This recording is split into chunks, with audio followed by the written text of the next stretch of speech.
On a rural farm, Eliza, a young employee, discovers a terrifying secret that will change her life. While fetching water in the fields, she finds an elderly woman, tied up and left for dead. This encounter will trigger a series of revelations that put everyone at risk. If this story grabbed you, don't forget to subscribe to our channel and let us know what city you're watching from. Let's get into it. I promise this will be the best story you'll ever hear. The sun beat down on the red Georgia clay near Macon with an intensity that seemed to want to wring confessions from the very ground. It was early March, and the heat of the southern countryside turned every movement into an effort, every breath a reminder that here, in this vastness of corn and soybeans, nature dictated the rhythm of life. The Three Rivers farm stretched for acres and acres, a property that had passed through generations of the Miller family, carrying with it stories of prosperity, but also silences that weighed like lead. Eliza Rogers was 26 and had been working on the farm for almost 3 years. She'd come from Warner Robins, a nearby town, looking for an opportunity after the shoe factory where she worked shut down.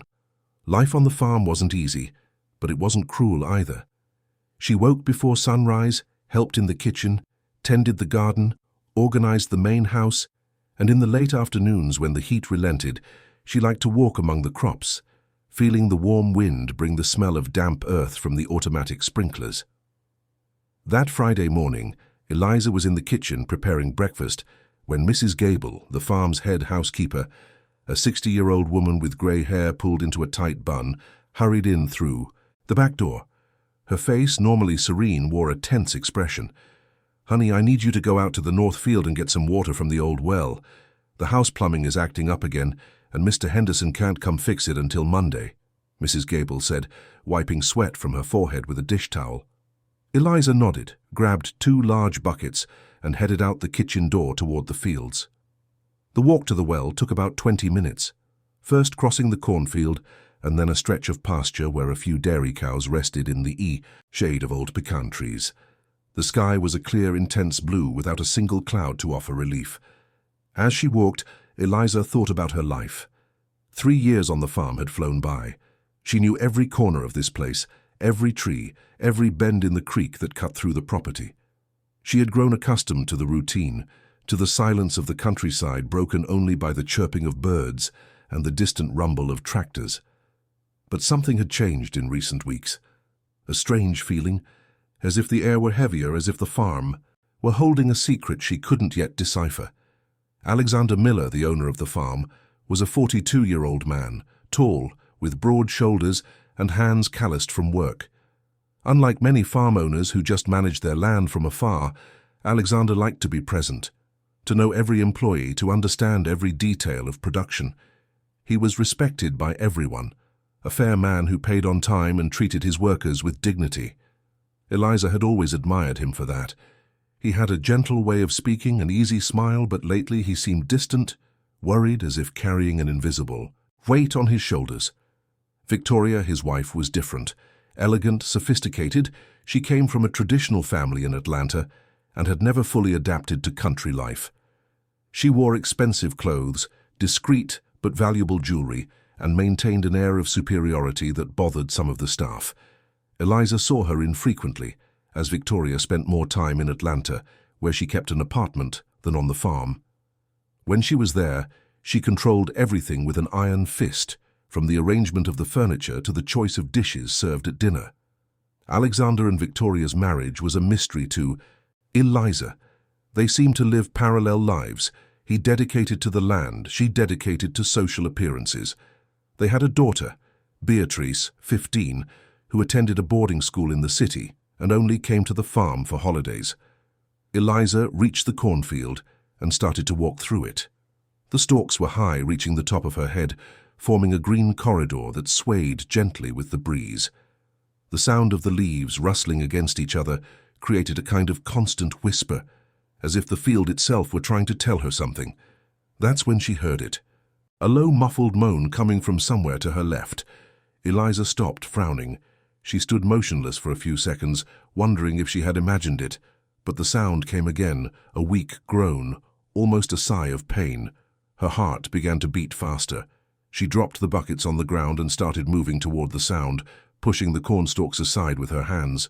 The moan repeated, clearer now, definitely human. Eliza felt a chill run down her spine. What would someone be doing out here in the middle of the cornfield on a Friday morning? She walked a few more yards, clearing a path through the plants, until the scene revealed itself before her eyes and her world stopped. In the middle of the field, there was a small, artificial clearing, as if someone had ripped the plants out of that specific spot.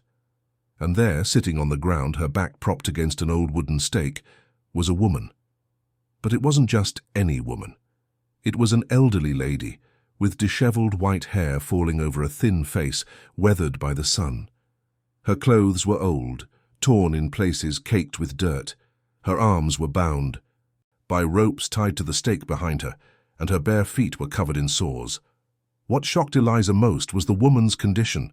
She was visibly weak, with cracked lips, her skin burned and peeling in places, her eyes sunken and dull. She looked like she had been there for days, maybe weeks, exposed to the relentless sun, without care, without dignity. When the woman noticed Eliza's presence, she lifted her head with effort. Her lips moved, trying to form words, but only a hoarse whisper came out.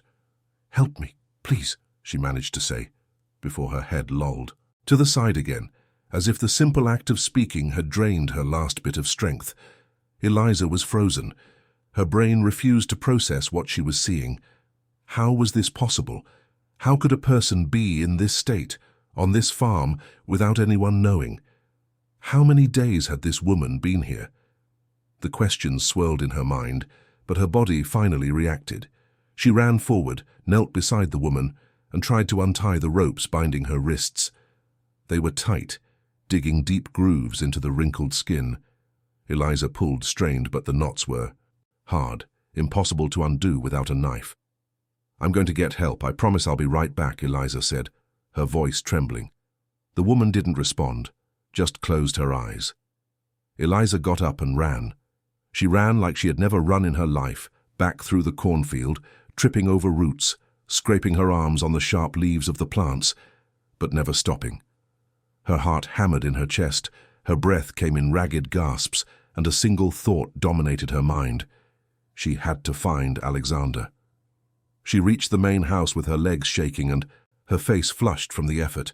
She ran up the porch steps and burst through the front door, something she never did. Mrs. Gable was in the living room, arranging flowers in a vase, and was startled by the abrupt entrance. "Child, what happened? Are you all right?" "Mr. Miller, where's Mr. Miller?"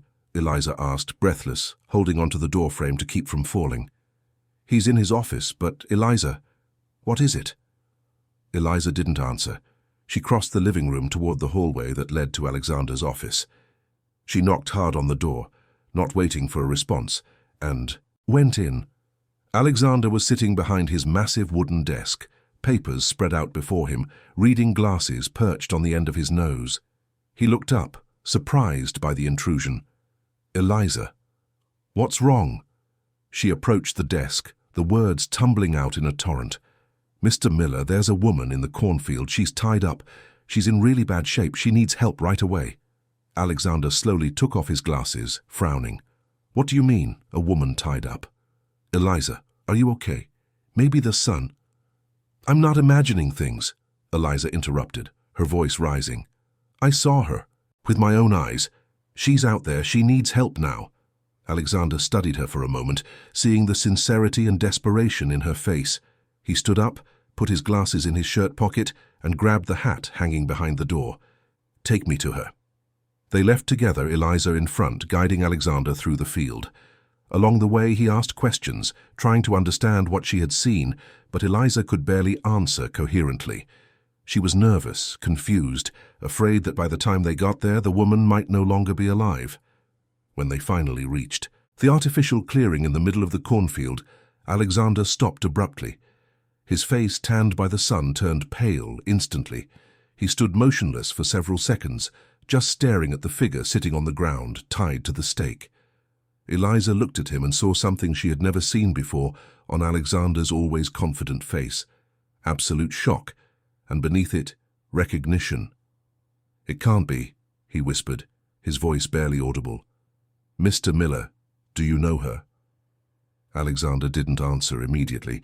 He took a few shaky steps toward the woman, as if his feet were weighted down with lead. He knelt beside her, his hands trembling as he reached for her face and gently lifted her chin. The woman opened her eyes slowly. When her gaze met Alexander's, something in her expression changed. A tear traced a path down her dirty cheek. "Alexander," she said, her voice a thread of sound. "Mom?" Alexander asked, and his voice broke. "Mom, is that you?" Eliza felt as if the ground had vanished from under her feet. Mom? That woman was Alexander's mother? But how? Everyone on the farm knew his mother had passed away many years ago when he was still young. It was a story he rarely mentioned, but one everyone knew. Alexander began to work frantically at the ropes binding his mother's wrists. His hands, normally steady and capable, were shaking so much he could barely make the knots give way. "Eliza, help me," he ordered, and there was panic in his voice. The two of them worked together, and finally the ropes came loose.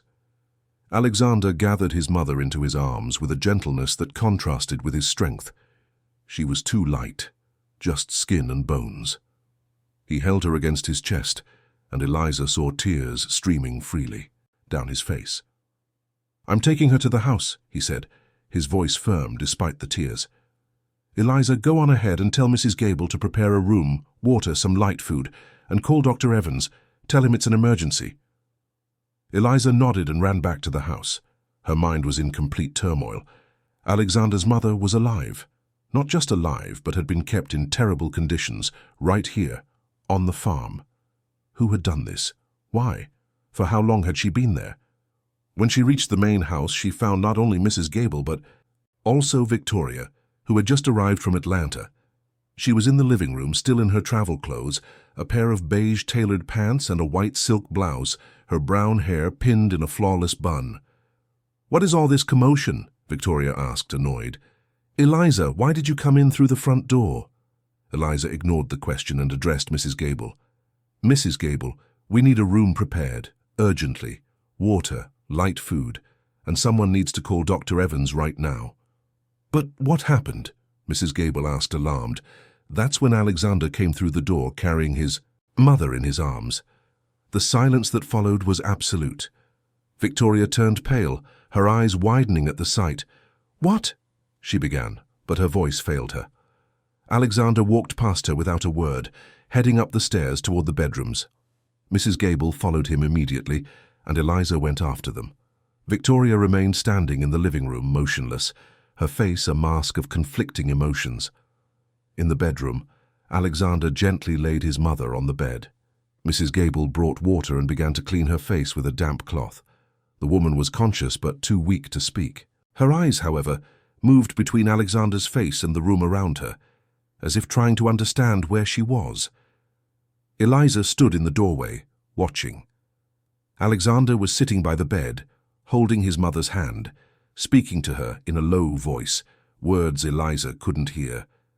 There was so much pain in his face, so much confusion, so much restrained anger. Dr. Evans arrived half an hour later, a man with white hair and thick glasses who had been the Miller family doctor for decades.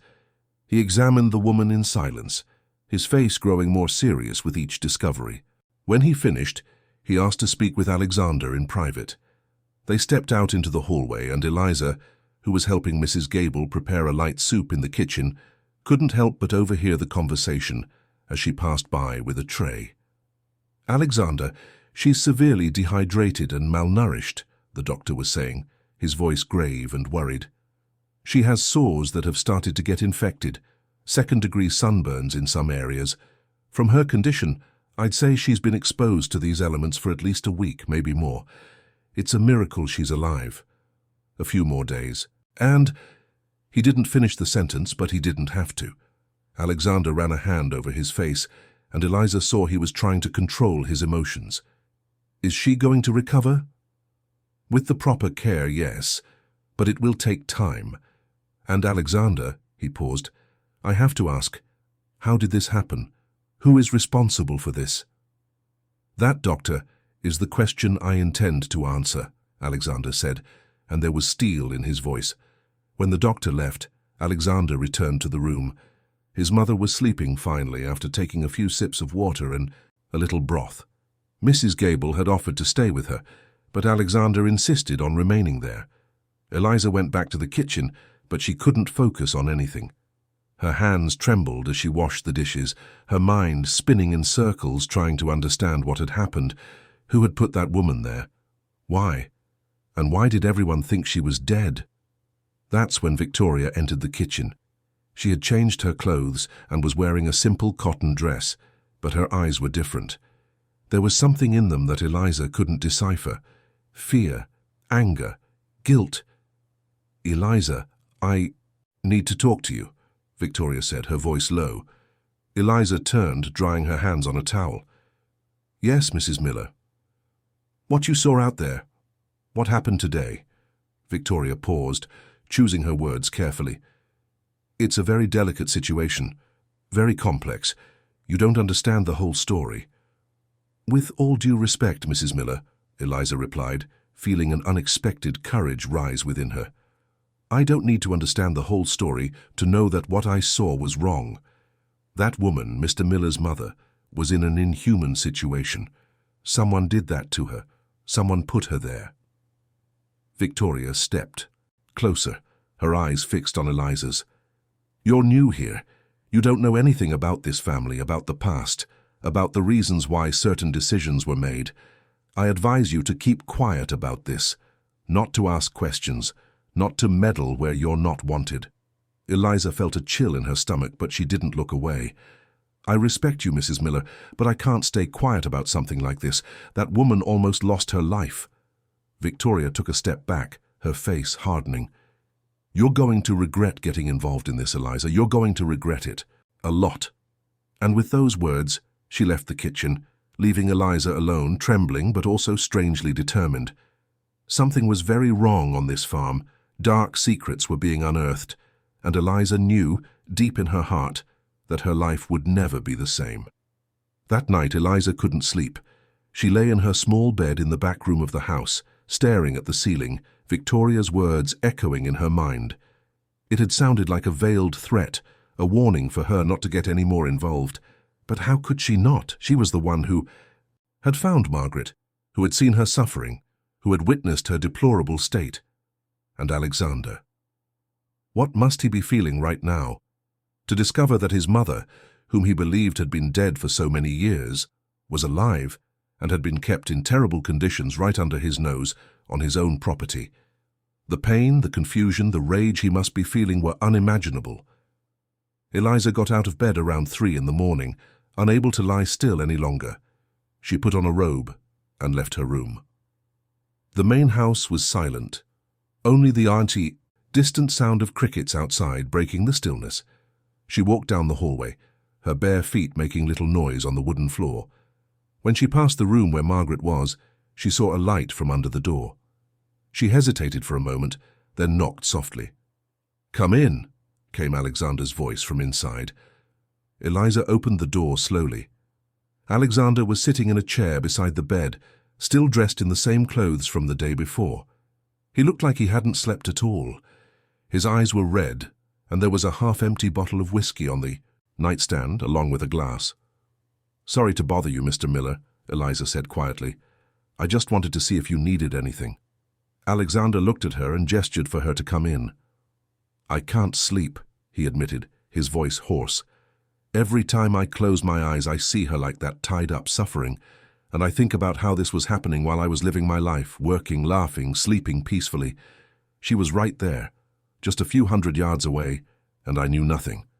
Eliza came closer, not quite sure what to say. Margaret was sleeping, soundly in the bed, her breathing more regular now that she was being cared for. "How is it possible?" Alexander continued, more to himself than to Eliza. "How could my own mother be held prisoner on my farm without me knowing? Who did this? Why?" Eliza took a deep breath before speaking. "Mr. Miller, I know it's not my place to ask, but did you really believe your mother had passed away? Did someone tell you that?" Alexander ran a hand through his hair, messing it up. "When I was 18, my mother disappeared. It was sudden. One day she was here, the next she was gone. My father told me she had left, that she didn't want to live on the farm anymore, that she had abandoned us. A few months later, he informed me that she had been in an accident in Atlanta, where she was supposedly living and hadn't survived. He never let me see the body, said she was too disfigured, that it would be better for me to remember her as she was. I was young, naive. I trusted him. I believed everything. And your father? Eliza asked gently. He died 7 years ago. Massive. Heart attack. Took all his secrets to the grave, or so I thought. But someone else must know, someone who was involved in keeping your mother hidden all these years. Alexander looked at Eliza, and she saw anger in his eyes. My wife. She knows. I'm sure of it. How can you be so sure? Because of her reaction when she saw me walk in with my mother in my arms. It wasn't surprise I saw on her face, Eliza. It was fear. Fear that the secret was out. Eliza sat on the edge of an armchair near the window.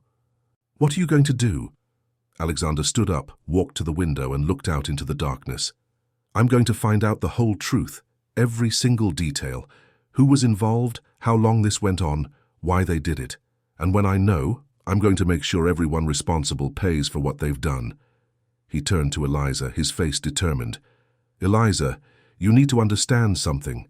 You're in danger now. By finding my mother, by telling me what you saw, you've become a witness. The people who did this to her won't want you to. Talk. Victoria already threatened you, didn't she? Eliza nodded slowly. She said I'd regret getting involved. And she was right, but not in the way she thinks. You're going to get involved because it's the right thing to do, but it will have consequences. If you want, I can arrange for you to leave the farm, go somewhere safe until this is all over. Eliza thought for a moment. She could take the offer, leave, go back to Warner Robins, forget everything she had seen. It would be the safe choice, the sensible choice, but when she looked at Margaret, sleeping in the bed, so fragile, so vulnerable, she knew she couldn't do it. I'm staying, she said, her voice firm. I found her. I'm not going to abandon her now. Alexander studied her for a long moment, then nodded. You're brave, Eliza. Braver than a lot of men I've known. But be careful. Victoria is dangerous when she feels cornered, and right now she's very cornered. The following days at Three Rivers Farm were tense. Margaret recovered slowly, but her strength was gradually returning. Dr. Evans came every day to examine her and change the dressings on her wounds. Alexander started sleeping in the room next to hers, refusing to leave her alone for a moment. Victoria, for her part, kept her distance. She stayed in her own room most of the time, only coming out for meals, which were eaten in absolute silence. The atmosphere in the house was heavy, as if a storm were brewing, and everyone knew it was only a matter of time before it broke. Eliza continued with her duties, but now she spent more time caring for Margaret. They didn't talk much at first. Margaret was still very weak, and her vocal cords had been damaged by the exposure and dehydration. But her eyes spoke volumes. There was gratitude in them when she looked at Eliza, but also a deep sadness, as if she carried the weight of years of suffering. It was on the 5th night after the rescue that Margaret was finally able to speak more. Eliza was sitting beside her, helping her drink some chicken broth, when the woman grabbed her wrist with a surprising strength for someone so frail. "Thank you," she said, her voice still hoarse but clearer. "Thank you for finding me, for not letting me die. Out there." Eliza felt tears burn her eyes. "I couldn't have done anything else, Mrs. Miller. No one deserves to go through what you went through." Margaret glanced at the closed door, making sure they were alone before continuing. "I need to tell the truth, before it's too late, before they try to silence me again." "They?" Eliza asked. "Who did this to you?" Margaret took a deep breath, and Eliza saw fear in her eyes. "My own husband, and after he was gone, his wife, Victoria." She continued what he started. And so, in a low, halting voice, Margaret began to tell her story. A story of love that turned into a prison, of a woman who knew too much and became an inconvenience, of years living hidden on the very farm she had once helped build. Eliza listened, horrified, as the pieces of the puzzle began to fit together, revealing a picture far darker than she could have ever imagined. The morning brought with it a humid heat that promised rain. Eliza woke early, as always, but this time with a different weight on her heart. The words Margaret had shared the night before still echoed in her mind, forming a disturbing mosaic of buried truths and silenced suffering. As she prepared coffee in the kitchen, her hands worked on autopilot, but her mind was far away. Margaret had only told part of the story before falling asleep from exhaustion, but it was enough for Eliza to grasp the scale of the cruelty that had taken place on that farm for so many years. Mrs. Gable entered the kitchen, her steps heavier than usual. The housekeeper seemed to have aged 10 years in a week. Her face, always serene and controlled, now showed deep lines of worry. "Morning, honey," she said, but her voice lacked its usual energy. "Morning, Mrs. Gable. Did you sleep well?" The older woman sighed and sat down in one of the kitchen chairs, something she rarely did during work hours. "How can I sleep well knowing what's happening in this house, Eliza? I've worked here for almost 30 years. I watched Mr. Alexander grow up, saw his father build this empire. I thought I knew this family, but now," she shook her head, "now I don't know what to think anymore." Eliza poured a cup of coffee for Mrs. Gable and sat down beside her. "Did you know about Mrs. Margaret?" Mrs. Gable held the cup with both hands as if needing its warmth for strength. "I suspected something, but I was never sure. All those years ago, when Mrs. Margaret disappeared, Mr. Alexander's father, Mr. Anthony, told us she had left, that she couldn't stand country life anymore. But there was something wrong with the story. Margaret loved this farm, loved her son. It never made sense to me that she would just leave without a word, without a goodbye. And you never questioned it." Mrs. Gable took a sip of coffee before answering. "I was younger, more naive, and Mr. Anthony was an imposing, authoritarian man. Nobody questioned him. Later, when he announced she had passed away in Atlanta, I cried for days. But I accepted it, like everyone else did. What else could we do?" Eliza placed her hand over Mrs. Gable's. "And Victoria, when did she find out?" "Ah, Victoria," Mrs. Gable said the name with a bitter tone. "She arrived here 5 years after Margaret disappeared, married Alexander when he was 23. An arranged marriage, we all knew. The families had common interests, adjacent lands, business deals. Alexander was young, lonely, still grieving for his mother. It was easy for her to enter his life. But she must have found out the truth at some point. She certainly did. And instead of telling Alexander, she chose to be an accomplice. Maybe she even benefited from the secret. With Margaret out of the way, Victoria had total control over the farm, over the decisions, over everything." At that moment, firm footsteps echoed in the hallway. Alexander entered the kitchen, his appearance revealing a sleepless night. His face was stubbled, his eyes red and swollen. But there was something different about him too, a determination that wasn't there before. "Good morning," he said, his voice grave. "Mrs. Gable, Eliza, I need to talk to both of you." They stood up immediately. Alexander poured himself a cup of coffee and turned to them. "My mother has started to tell me what happened.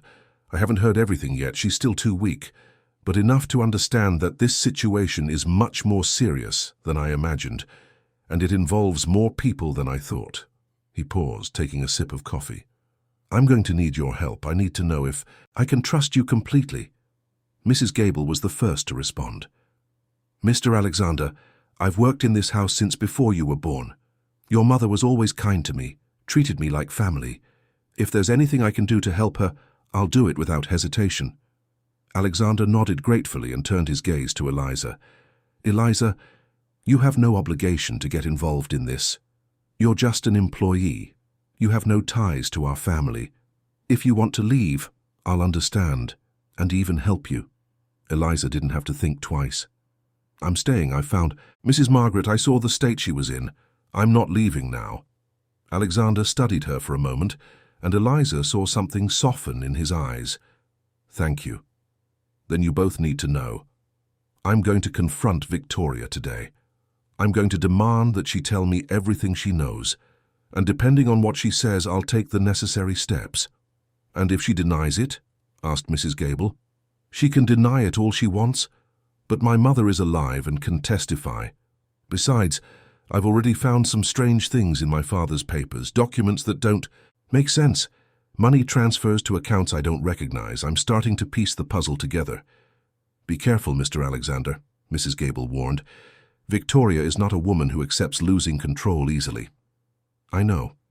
That's why I need you to be vigilant. Take care of my mother. Don't leave her alone for a moment. If Victoria or anyone else tries to get near her without me present, let me know immediately." The two women agreed, and Alexander left the kitchen with determined strides. Eliza and Mrs. Gable exchanged worried glances. The brewing storm was about to break. Later that morning, Eliza was in Margaret's room helping her eat, when they heard raised voices coming from downstairs. It was Alexander and Victoria, and they were clearly not having a friendly conversation. "We can't hear what they're saying," Margaret murmured, her hand trembling as she held the spoon. Eliza got up and went to the door, opening it slightly. The voices became clearer. "How can you accuse me of something like this, Alexander? I'm your wife."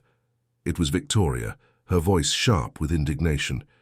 You knew my mother was alive, and you didn't tell me," Alexander shouted back. Something Eliza had never heard him do. "I didn't know anything. Your father never told me. By the time I found out, he was already sick on his deathbed. What did you want me to do?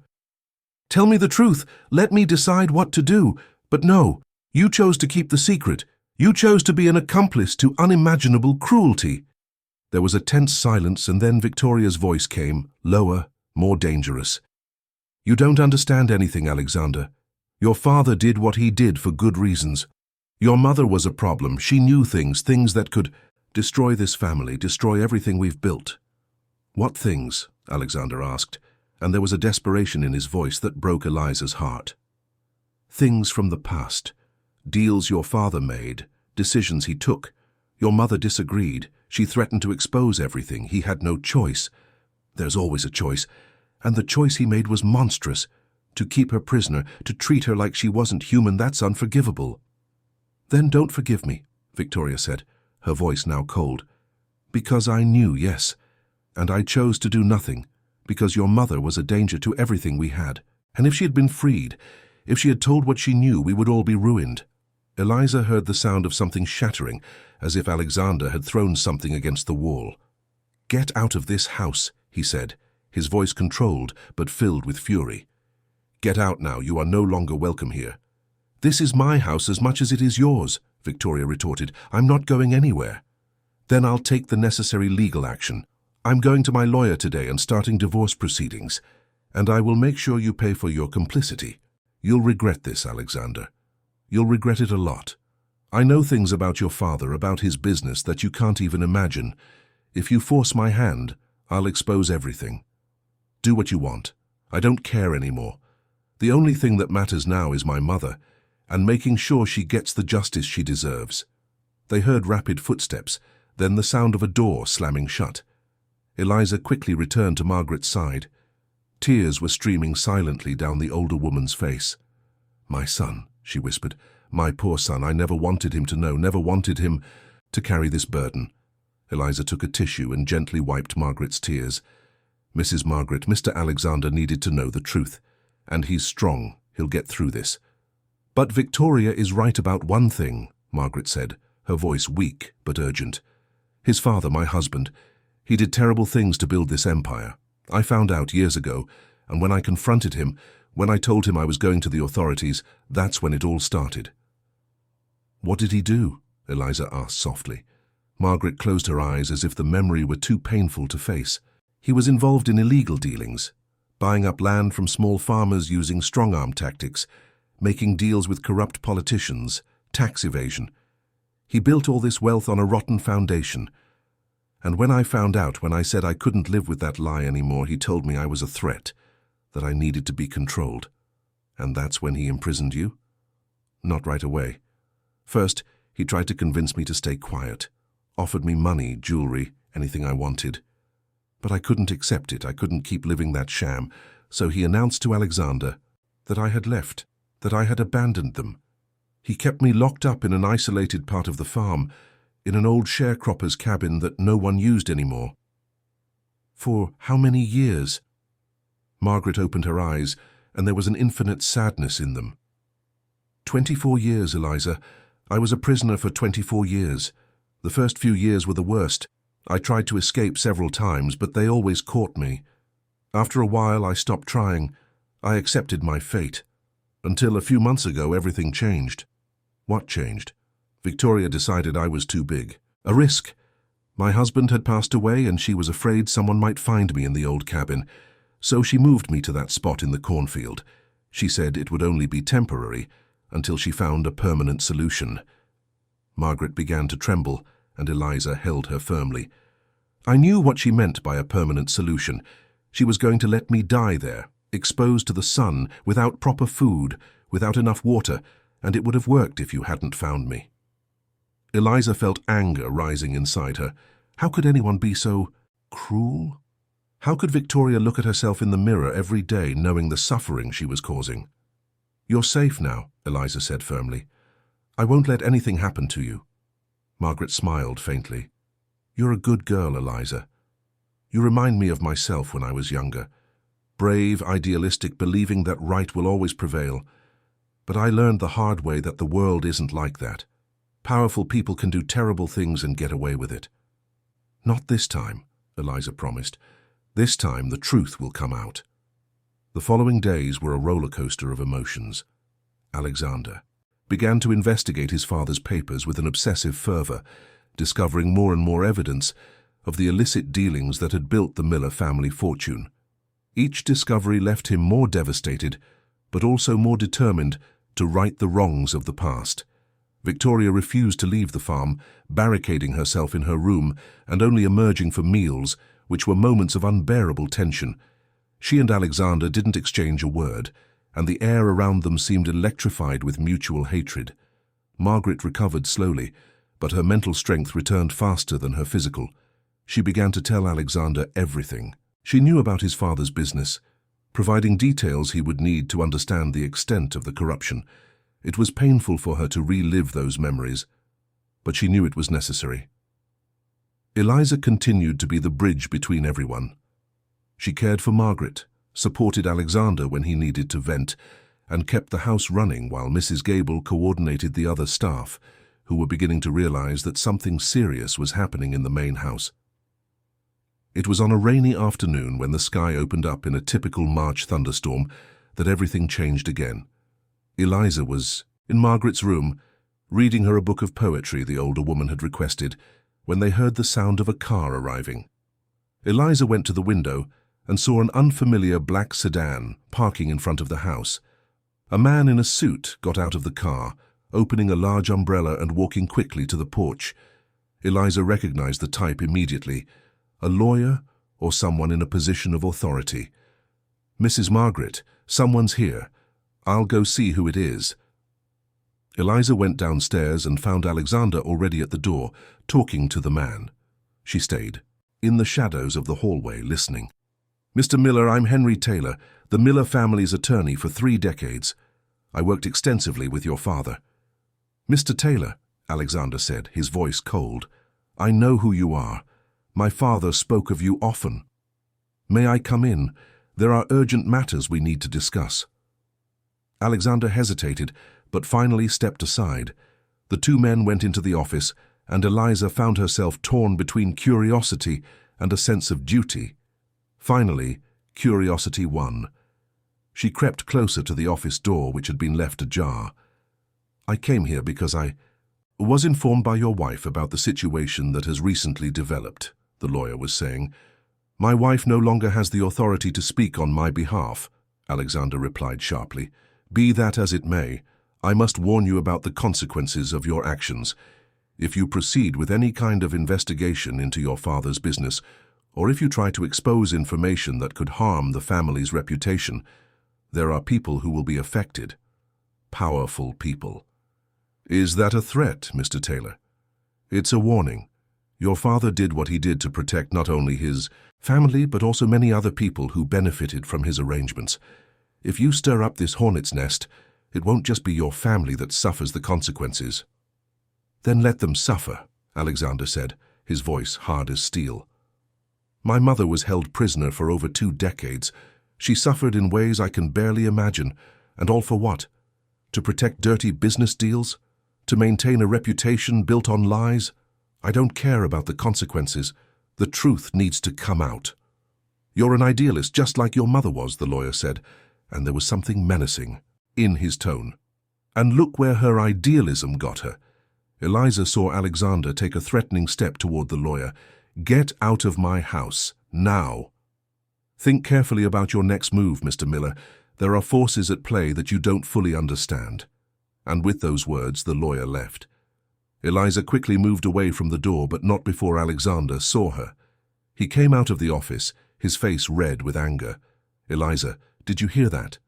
She nodded, not apologizing. I did. He was trying to intimidate you. And he succeeded in a way, Alexander admitted, running a frustrated hand through his hair. But not enough to make me back down. Eliza, I need to ask you another favor. Anything. I need you to be especially vigilant from now on. If Mr. Taylor came all the way out here, it means Victoria is mobilizing her allies. They might try something desperate. What do you think they might do? I don't know, and that's what scares me. But I won't let anything happen to my mother, or to you. I've already hired private security that will arrive tomorrow. In the meantime, I want you and Mrs. Gable to take turns watching my mother. No one enters that room without my authorization. That night, Eliza barely slept a wink. She sat in a chair in Margaret's room, watching the older woman sleep. The storm outside had passed, leaving the air clean and fresh.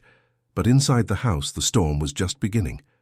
Around 2 in the morning, Eliza heard a sound, a soft creak, as if someone were walking down the hall trying not to make noise. She stood up immediately, her heart racing. She went to the door and opened it slightly, peeking out. There was a figure in the hallway, moving stealthily toward Margaret's room. The moonlight streaming through the windows revealed who it was. Victoria. Eliza stepped out of the room, closing the door silently behind her, and stood between Victoria and the entrance. Mrs. Miller, she whispered, but her voice was firm. What are you doing here at this hour? Victoria stopped, surprised to be discovered. For a moment her face showed pure rage, but she quickly masked it. This is my house, Eliza. I can go wherever I please. Mr. Alexander left clear instructions that no one is to enter Mrs. Margaret's room without his permission. Alexander is emotionally unstable, making irrational decisions. I just want to check on her. She's fine, and I'm taking care of her. Please go back to your room. The 2 women stared at each other for a long moment, a silent battle of wills taking place between them. Finally, it was Victoria who backed down, but not before casting one last venomous look at Eliza. You'll regret ever meddling in this family's affairs, she hissed, before turning and going back to her room. Eliza stood trembling in the hallway for several minutes after Victoria left. She knew she had crossed a line, that she had become a declared enemy of the woman who was still technically the lady of the house. But she also knew she had made the right choice. When the sun rose the next day, bringing a new day to 3 Rivers Farm, Eliza knew that things would never be the same.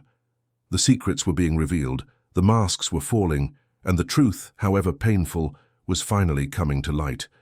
And she, Eliza Rogers, a simple employee from Warner Robins, was right in the center of it all, determined to see that justice prevailed no matter the cost. The arrival of the security team the next morning brought a momentary sense of relief to Eliza, but it also intensified the feeling that something serious was about to happen. There were 3 experienced, discreet men who positioned themselves strategically around the main house, without causing much of a stir among the other staff. Alexander had hired them through an Atlanta-based firm specializing in witness protection and delicate situations. Margaret, who could now spend a few hours sitting in an armchair by her bedroom window, watched the movement below with an expression that mixed relief and melancholy. Eliza, who was helping her comb her white hair that was slowly regaining its life, noticed the older woman's distant gaze. "What are you thinking about, Mrs. Margaret?" she asked softly, carefully running the comb through the weak strands. Margaret sighed, her trembling hand touching the window pane. "I'm thinking about how much time I lost. "24 years of my life, Eliza. 24 years watching my son grow up only through cracks in walls, hearing his voice from a distance, knowing he thought I was dead. Can you imagine the pain to see your own child suffer and not be able to comfort him?" Eliza felt a lump in her throat. She set the comb aside and gently squeezed Margaret's shoulder. "But you're free now, and Mr. Alexander knows the truth. You have a chance to rebuild that relationship." "Do we?" Margaret asked, turning to look Eliza in the eye. "He looks at me and sees a stranger, a woman who should be his mother but was erased from his life. How do we get back the lost time? How do we heal wounds so deep?" "With time, patience, and love," Eliza answered, surprising herself with her own wisdom. "You can't change the past, Mrs. Margaret, but you can shape the future. And from what I see, Mr. Alexander wants that chance just as much as you do."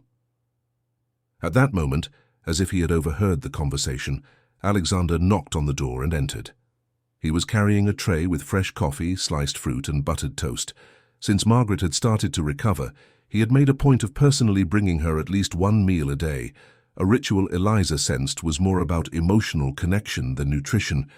"Good morning, Mom," he said, and Eliza noticed how that word Mom still sounded awkward on his tongue, as if he were relearning how to say it. "How did you sleep last night?" "Better," Margaret replied, accepting the cup of coffee he offered. "Thanks to your care and Eliza's." Alexander looked at Eliza with genuine gratitude. "Eliza has been a blessing to us. I don't know what we would have done without her." Eliza felt her cheeks flush. "I'm just doing what's right, Mr. Miller." "And that, unfortunately, is rarer than it should be," he replied, sitting in a nearby chair. "Mum, I need to talk to you about something important." Margaret set her cup aside, her expression turning serious. "About Victoria? Not just about her. About everything. I've hired a different lawyer, someone with no connections to Dad. He's preparing a lawsuit against Victoria for her role in keeping you prisoner. But he's also investigating Dad's business dealings, all the illicit agreements, the illegally acquired properties." Margaret closed her eyes for a moment, as if gathering her strength. "Alexander, do you understand what this means? The people who benefited from those deals aren't going to stand by and do nothing. They will fight back. Your father had powerful allies, politicians, businessmen. When this information comes to light, you'll be declaring war on all of them." "I know," he answered calmly, "and I'm prepared for it. I can't live knowing that everything I have was built on suffering and corruption. I have to make this right, even if it costs me everything."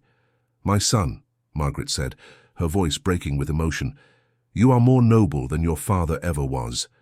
But I'm afraid for you. These people are dangerous. They won't hesitate to hurt you if they feel you're a threat. That's why we have security, why we're taking all these precautions. But I won't back down, Mum. You suffered too much because of silence. I won't perpetuate that cycle." Tears were now streaming freely down Margaret's face, but they were tears of pride mixed with worry. Eliza, watching the scene, felt her own heart ache. There was something profoundly beautiful in this moment of reconnection between mother and son, but also something deeply sad in the awareness of lost time. Alexander stood up and hugged his mother carefully, as if she were made of glass. Eliza discreetly slipped out of the room, giving them privacy. In the hallway, she took a deep breath, trying to process all the emotions swirling inside her. That's when she saw Victoria coming up the stairs. The woman stopped when she saw Eliza, and for a moment, the two stared at each other. Victoria looked different. Her usual air of superiority had given way to something darker, more desperate. Her clothes, normally impeccable, were wrinkled, and there were dark circles under her eyes. "Eliza," Victoria said, her voice surprisingly calm. "Can we talk?" Eliza hesitated. She remembered the veiled threat, Victoria's attempt to enter Margaret's room during the night. But she also saw an opportunity to better understand the woman who had caused so much suffering. "About what, Mrs. Miller?" "About all of this. About the situation that's developed. You seem like a sensible person, someone who might be able to see beyond the emotions of the moment." Eliza crossed her arms, maintaining a defensive posture. "I'm not sure what you mean." Victoria looked around, making sure they were alone, before continuing. You need to understand that things aren't as simple as they seem. Yes, Margaret was kept isolated, and I know that sounds cruel, but there were reasons, complex reasons that involved protecting a lot of people. Protection? Eliza couldn't hide the indignation in her voice.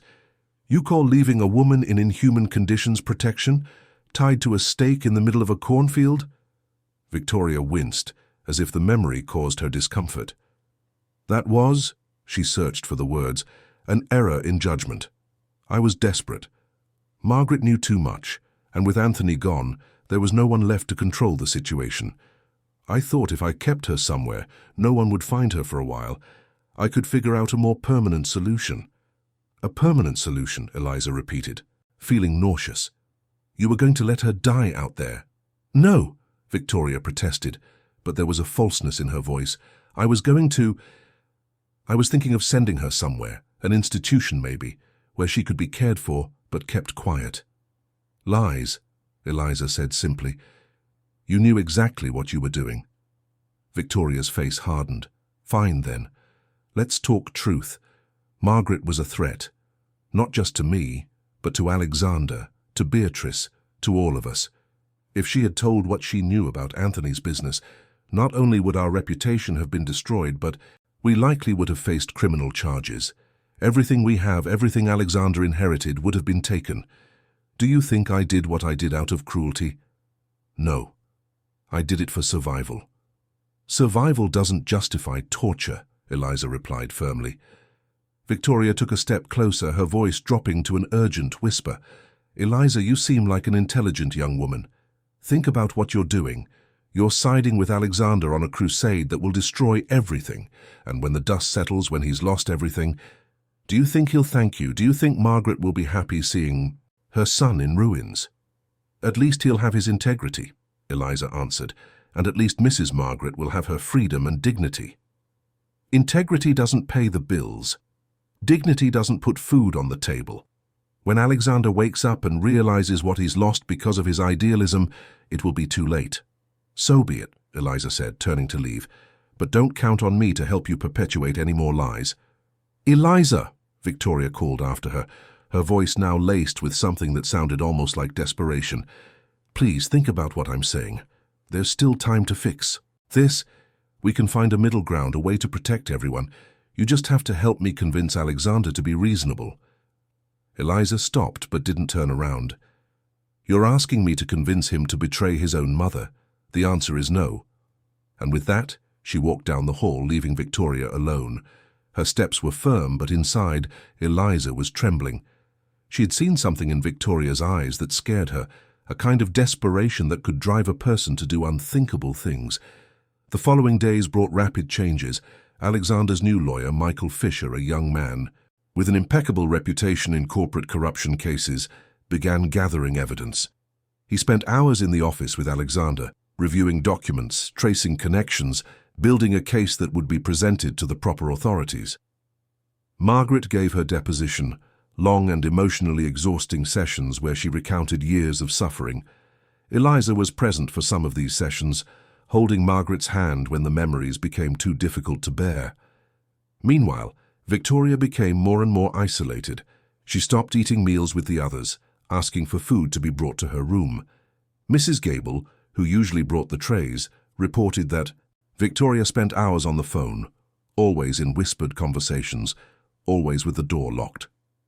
One evening, about 2 weeks after Margaret's rescue, Eliza was in the kitchen helping Mrs. Gable prepare dinner when they heard the sound of several cars arriving.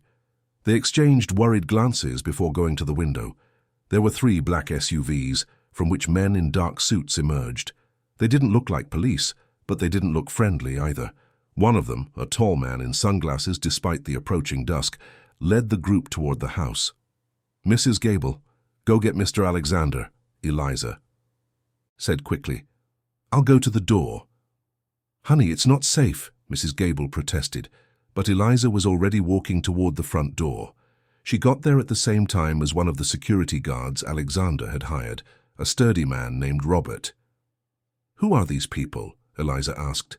I don't know, but don't open the door, Robert instructed, positioning himself between Eliza and the entrance. The man in sunglasses knocked on the door, 3 firm, authoritative raps. "Mr. Miller," he called out, "we need to talk. It's about the recent developments involving your family." Alexander appeared in the hallway coming from his office. His face was serious but controlled. "Who are you?" he asked through the closed door. "My name is Richard Sampson.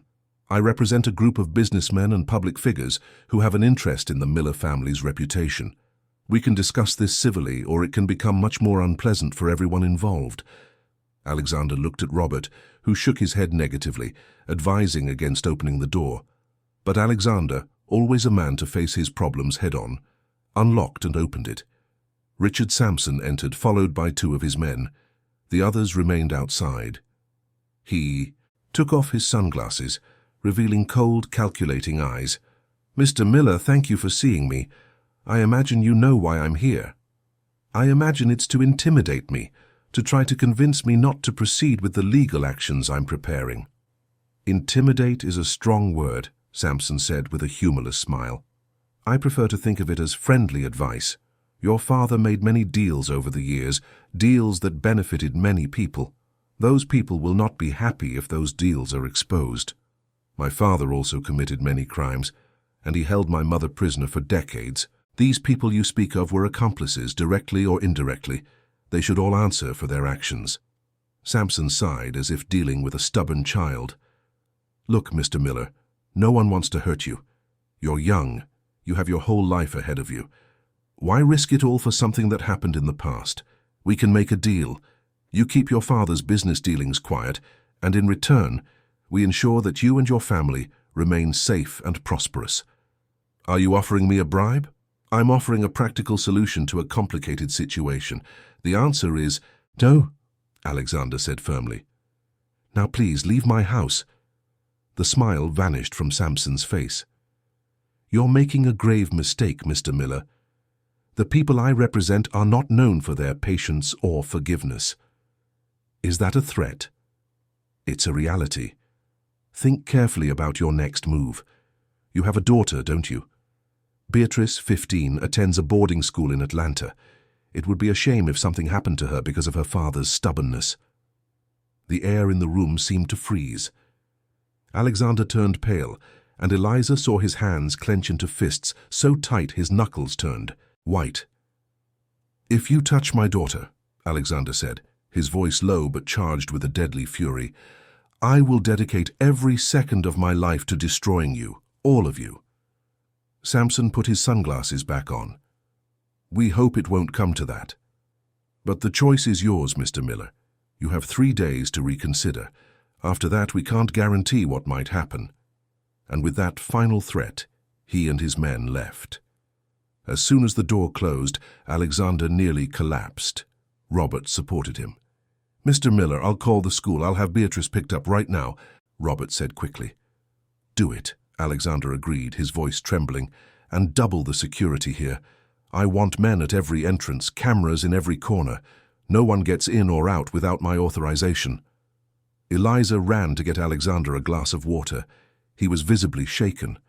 When she returned, she found him sitting on the living room sofa, his head in his hands. "They threatened my daughter, Eliza," he said, his voice broken. "My daughter. She has nothing to do with this." "That's exactly why we can't back down now," Eliza said, sitting beside him. "If we back down, now they'll know they can control us through fear. We'll bring Beatrice here, we'll protect her, but we can't let fear paralyze us." Alexander looked at her with red-rimmed eyes. "How can you be so strong, so brave?" "I'm not brave," Eliza admitted. "I'm terrified, but I've learned that doing the right thing is rarely easy, and Mrs. Margaret suffered too much for us to turn back now." That night, Beatrice arrived at the farm, escorted by 2 security guards. She was a beautiful teenager. With her mother's green eyes but a softer, less harsh face, she was confused and scared by the situation, but when her father explained in a summarized way what was happening, she showed surprising maturity. "So, you're saying that Grandma Margaret is alive, and that Mom knew about it the whole time?" Alexander nodded, watching his daughter's reaction carefully. "Not only knew, but was an accomplice in keeping her prisoner." Beatrice was silent for a long moment, processing the information. Finally, she looked at her father. "I want to meet her. Grandma. I want to meet the person you're risking everything for." And so, late that night, Eliza took Beatrice to Margaret's room. The older woman was awake, looking out the window at the stars. When she saw Beatrice enter, her eyes filled with tears. "My granddaughter," she whispered. "You're even more beautiful than I imagined." Beatrice approached timidly. Eliza stood in the doorway, giving them space but remaining close in case she was needed. "Grandma," Beatrice began, her own voice trembling, I'm so sorry for everything that happened to you. I didn't know. Nobody told me." "It's not your fault, my dear," Margaret said, extending a trembling hand. "None of this is your fault, but now that you know, I need you to be strong. Your father is going to need you in the days to come." "I'll be by his side," Beatrice promised, taking her grandmother's hand, "no matter what happens." Watching that scene, 3 generations of the Miller family finally reunited, Eliza felt a mix of hope and fear. Hope because there was something profoundly beautiful in that connection being remade. Fear because she knew the approaching storm would be fierce, and she was right. The next day, when the sun rose over 3 Rivers Farm, it brought with it not just light, but also the certainty that the coming days would test them all in ways they could barely imagine. The 3-day deadline set by Richard Sampson passed in a suffocating tension. 3 Rivers Farm transformed into a fortress, with security guards patrolling day and night, cameras installed in every corner, and a climate of constant vigilance that left everyone on edge. Eliza barely recognized the place that had been her peaceful home for 3 years. Now every shadow seemed to hold a threat. Every strange sound made her heart leap. Alexander worked tirelessly with Michael Fisher, the lawyer, compiling all the evidence, preparing depositions, and building a case that would be presented not only in civil court, but also to the district attorney's office. It was a monumental task, unraveling decades of organized crime, tracing connections, and identifying victims. Margaret, who could now walk around her room with the help of a cane, insisted on participating in every meeting. Her memory was impressive, able to recall details of conversations she had overheard decades ago, names of people involved, and specific dates of suspicious transactions. Her mind, even after so long in captivity, remained sharp. Beatrice, initially confused and frightened, found strength in spending time with her grandmother.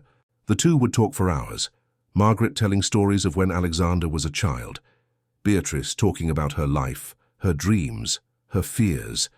It was a connection that grew rapidly, fueled by a mutual need for family love. Victoria, meanwhile, had become a ghostly presence in the house. She left her room only occasionally, always avoiding everyone's gaze, always with the expression of someone plotting something.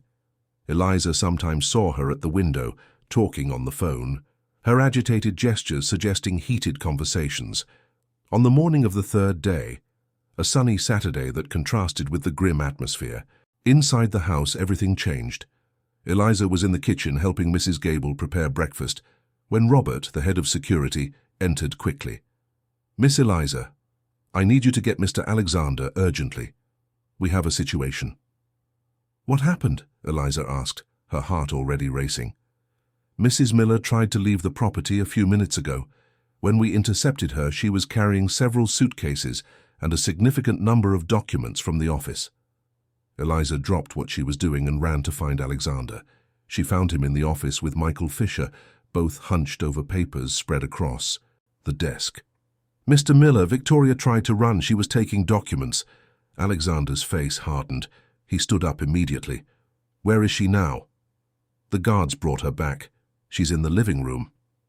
When they reached the living room, they found Victoria sitting on the sofa, surrounded by her suitcases. Her face was pale, but there was a defiant look in her eyes. Beside her, on the coffee table, were several file folders. Alexander stopped at the entrance to the room, looking at his wife with a mixture of anger and disappointment. "You were going to run away." "It wasn't running away," Victoria replied, her voice trying to sound firm. "I was just leaving before everything fell apart. I'm not going to sit here and wait to be dragged down by your suicidal crusade. And the documents. What were you planning to do with them? Victoria glanced at the folders and then back at Alexander. Protection. If you insist on destroying me, these documents go with me. And I guarantee they'll be used in whatever way hurts you and your precious mother the most. Michael Fisher stepped forward.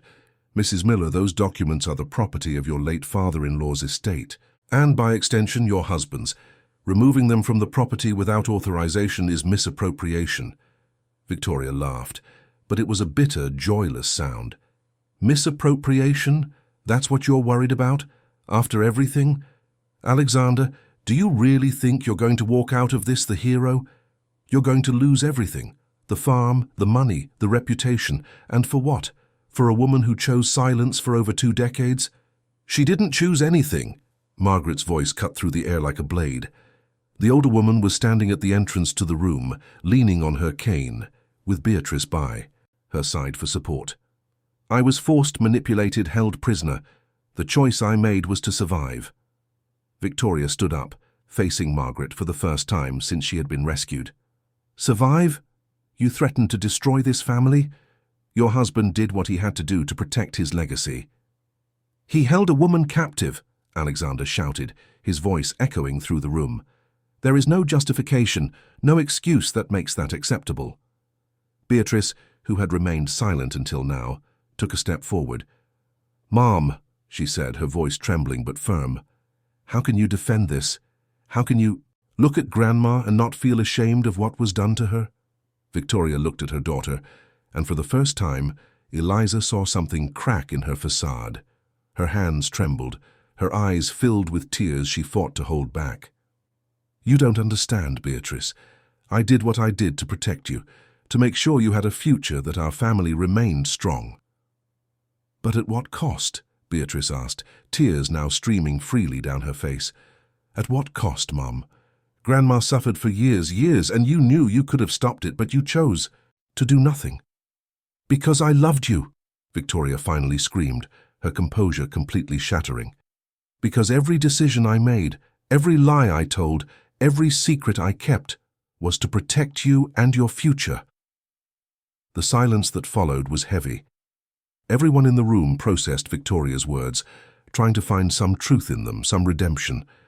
But Eliza knew, just as everyone there knew, that love did not justify cruelty, that protection could not be built on the suffering of others. It was Margaret who broke the silence, her voice soft but filled with a strength that surprised everyone. Victoria, I understand fear. I understand the desperation of wanting to protect those we love. I spent 24 years feeling that, wanting to protect my son but being powerless to do anything. But you had choices. You had power. And you chose to use that power not to free, but to continue to oppress. That isn't love, it's cowardice. Victoria collapsed back onto the sofa, covering her face with her hands. Her shoulders shook with silent sobs. Beatrice looked at her father, unsure of what to do. Alexander took a deep breath, trying to control his own emotions. Victoria, you will stay here until this entire process is over. Not as my wife, but as a witness. You will testify about everything you know, about your role in keeping my mother prisoner, about my father's business that you were aware of. If you cooperate, there may be some leniency at your trial. If you don't, I will ensure you face the full consequences of your actions. Victoria lifted her face, her red-rimmed eyes meeting Alexander's. And, Beatrice, what will happen to our daughter? Beatrice will stay with me, Alexander replied. Away from your influence, away from your lies. She deserves to grow up knowing the truth, no matter how painful it is. The following days were an avalanche of revelations. Michael Fisher, working with the district attorney's office, presented the case. The media picked up the story, and soon Three Rivers Farm was surrounded not only by security, but also by journalists eager to cover what was being called the biggest rural corruption scandal in decades. Margaret gave a moving interview, telling her story with a dignity that touched hearts across the country. Her image, an elderly woman who had survived decades of captivity, became a symbol of resilience and hope. Alexander, for his part, cooperated fully with the authorities. He turned over all the properties that had been illegally acquired, returning them to their rightful owners or their heirs. He paid damages with his own money to the families who had been harmed by his father's dealings. It was a painful process that left him significantly poorer, but also infinitely lighter. Victoria was indicted for complicity in Margaret's captivity, among other charges. She cooperated with the investigations, providing information about the network of corruption her father-in-law had built, and in return received a lighter sentence, part of which was to be served as probation. The divorce was finalized quickly, with Alexander waiving any claim to alimony, wanting only to be free of a marriage that had never been based on true love. The businessmen and politicians who had been complicit in Anthony Miller's illicit dealings also began to face consequences. Some were arrested, others lost their positions, and all had their reputations irreversibly tarnished. Richard Sampson, the man who had threatened Beatrice, was one of the first to be arrested, charged with witness intimidation and racketeering. Eliza watched it all with a mixture of admiration and exhaustion. It had been a brutal process, emotionally devastating for everyone involved, but it had also been necessary. The truth, however painful, needed to come to light. One afternoon, 3 months after Margaret's rescue, Eliza was in the farm's garden, tending to the rose bushes that Margaret loved so much. The place was quieter now, with fewer security guards, less tension in the air. The storm had passed, and what remained was the difficult task of rebuilding. Margaret appeared, now walking without a cane, though still with careful steps. She looked much better. She had gained weight, her skin was no longer burned and dry, and her eyes had regained their sparkle. But more importantly, there was peace on her face, something Eliza suspected hadn't been there for a very long time. "I was looking for you, Eliza," Margaret said, sitting on a garden bench near the roses. Eliza wiped her hands on the towel she carried and joined her. "Do you need anything, Mrs. Margaret?" "Actually, I need to talk to you about something important." Eliza felt a pang in her heart. There was something in Margaret's tone that made her nervous. "Alexander and I have talked a lot these past few weeks," Margaret began. "About the future, about what to do with what's left of the farm, about how to move forward, and we've come to some conclusions." Eliza waited, her heart beating faster. "This farm, despite everything that happened here, despite all the painful memories, is still my home.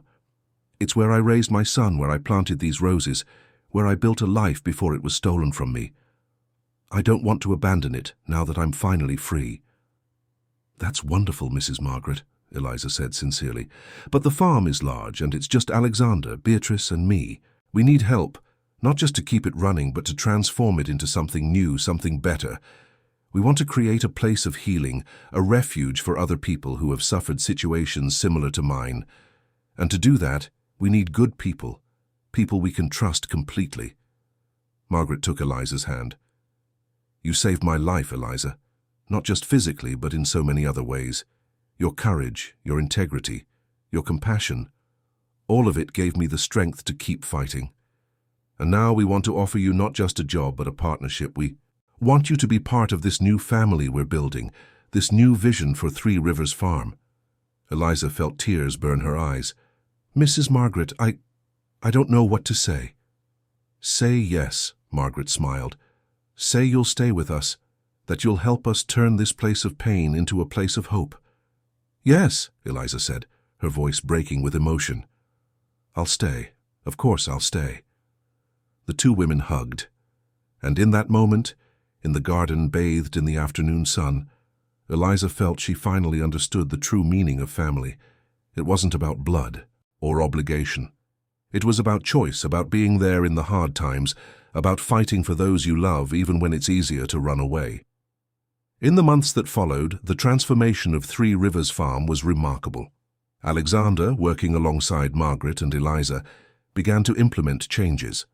Part of the property was converted into a support center for victims of abuse and captivity, offering not only temporary shelter, but also psychological support, job training, and legal aid.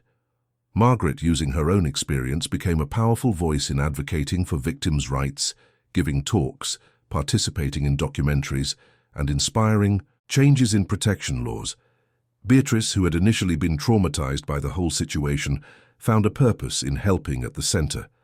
She organized activities for the children who arrived with their mothers, created art therapy programs, and slowly, by helping others, found her own healing. Eliza took on the role of general coordinator, managing the day-to-day operations, ensuring that every person who came to the farm received the care and respect they deserved. It was a challenging job, often emotionally draining but also deeply rewarding. Alexander, who had lost much of his fortune in righting his father's wrongs, discovered he was happier now than he had ever been. He worked the land with his own hands, cultivating not just corn and soybeans but also hope and redemption. His relationship with Margaret flourished, the two of them making up for lost time through long conversations, shared meals, and simply being present for each other. One evening, almost a year after the rescue, they all gathered in the garden for a special dinner. It was Margaret's birthday, her first in freedom in over 2 decades. The table was set under the stars. Candles created a magical atmosphere, and genuine laughter filled the air. Eliza looked around the table, Margaret radiant and healthy, telling an animated story to Beatrice, who was laughing with her eyes shining with joy. Alexander, relaxed in a way she had never seen before, pouring wine and making jokes. Mrs. Gable, who was now more like an aunt to all of them, laughing loudly at something someone had said. And she, Eliza Rogers, a simple young woman from Warner Robins who had come to the farm just looking for a job, was now sitting there as an integral part of this unlikely but deeply connected family. Alexander raised his glass, getting everyone's attention. "I'd like to make a toast," he said, his voice thick with emotion. "To my mother, who survived the unimaginable and came out the other side stronger and wiser. To Beatrice, my wonderful daughter, who showed courage and maturity beyond her years. To Mrs. Gable, who has been the rock of this family for decades, and especially," he looked directly at Eliza, "to Eliza, who had the courage to do the right thing when it would have been so much easier to turn away. You saved more than one life that day in the cornfield. You saved all of us." Everyone raised their glasses, and Eliza felt her heart overflow. "I didn't do anything special," she said modestly, "just what any decent person would do." "But that's where you're wrong," Margaret said softly. "Most people wouldn't. Most would look the other way, convince themselves it's not their problem, choose safety over justice. You didn't do that, and because of that choice, all of our lives have changed for the better." The dinner continued late into the night, with stories being shared, plans for the future being discussed, laughter and a few tears of joy. And, when Eliza finally retired to her room, no longer the small maid's room in the back but a comfortable room in the main house, she looked out the window at the moonlit farm. So much had changed. 3 Rivers Farm was no longer a place of secrets and shadows. It was a beacon of hope, a testament to the power of truth and the courage to face it, no matter the cost.